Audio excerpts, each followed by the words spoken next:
yung 30th anniversary, saan kukunin? Hindi nyo pa sinasagot. 30th anniversary Yung po, gastos nila sa 30th anniversary.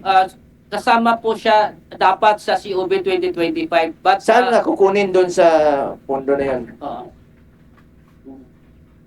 Anniversary, the board approved the 323 for the stamp.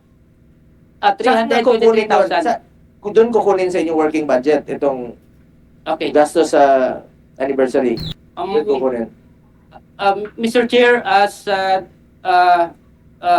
discussed kagabi sa House, the 323,000 galing sa 2020 for extended validity.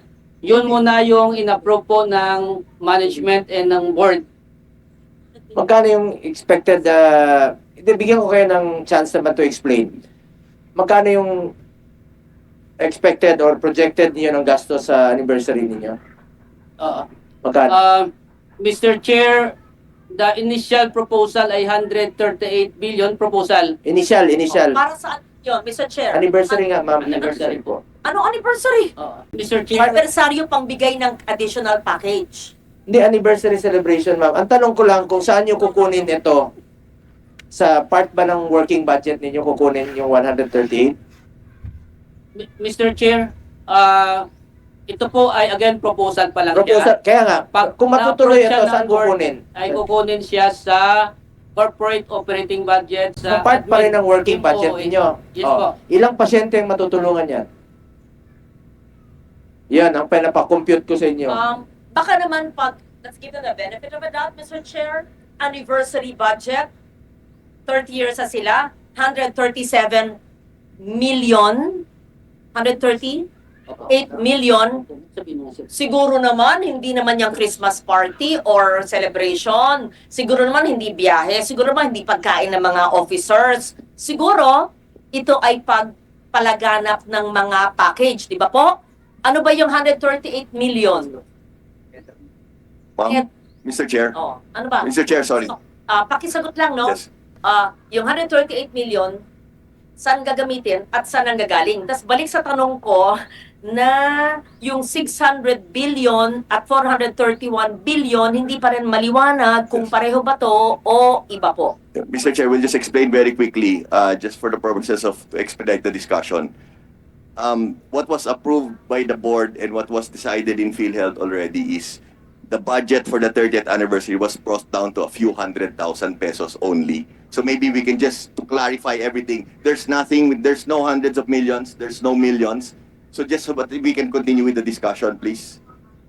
Yan ang tinanong ko kanina at sabi mo, you will explain it later. Yes. So nauna nyo pong sinagot yung mga tanong ni Senator Ligarda kaysa sa mga tanong ko na hindi pa rin nasasagot until now. Pakisagot muna. So just to answer nga very quickly, Mr. Chair, we are only planning to spend a few 100,000 pesos for 30th anniversary. Yan lang po, wala pong mga excessive spending So ibig po. sabihin, Just to simplify the discussion. projected pa lang ito. Actually, may mga proposals, Proposal. but with this, Hindi pa natutuloy. So good. Di ba, Thank you for asking hindi that. pa natutuloy. You're spending a few hundreds of thousands, but we see on the board, it is not consistent with what the CEO is saying. It's 137.7 million. What is this? An invention? A proposal of some brilliant person? Buti na lang, merong nagkontra at may board. Ano ba ito? Gala night.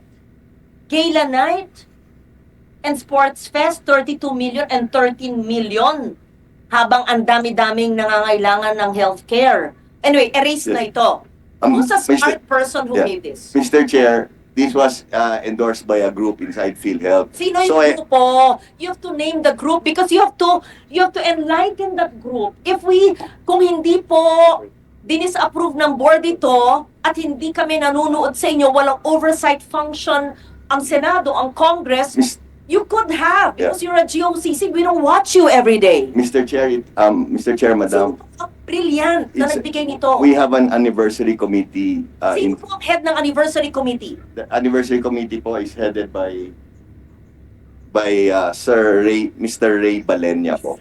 Can that person, please, not now, don't waste our time, give a memo to the chair of the finance committee, of the health committee, on why the person and the group thought of using 137 million of PhilHealth funds for giveaways and a gala night. We will submit, Your Honor. We will submit it within the day to Congress. No? A sports To meet to the Senate. for 32 million and a gala night with PROs, I hope it's not GROs, at 13 million. And a gala night with HOs for not 4 million, blah, blah, blah. And, okay. We don't, and umbrellas for 7.9 million? What's this? Special tokens and umbrellas? Senator Lawrence, Ma'am, may lang po, no? discussion, Okay. all of those. Kaya nga, projected o plano niyo lang po, kaya tanong ko lang naman po sa inyo kanina pa, kung sakaling natuloy po ito, ilang pasyente po ang makikinabang dito? Ilang pasyente po ang naghihingalo na matutulungan dito? Ilang buhay pa po ang masasalbar dito? Yes po. Kaya sabi ko sa inyo, dito sa ating panggobyerno, parati isipin natin, konsensya. 600 million. Yung mahiwagang 600, kasama ba ho ang 431? Iba pa po. Thank you. Mr. Chair, Honorable Ligarda, the 628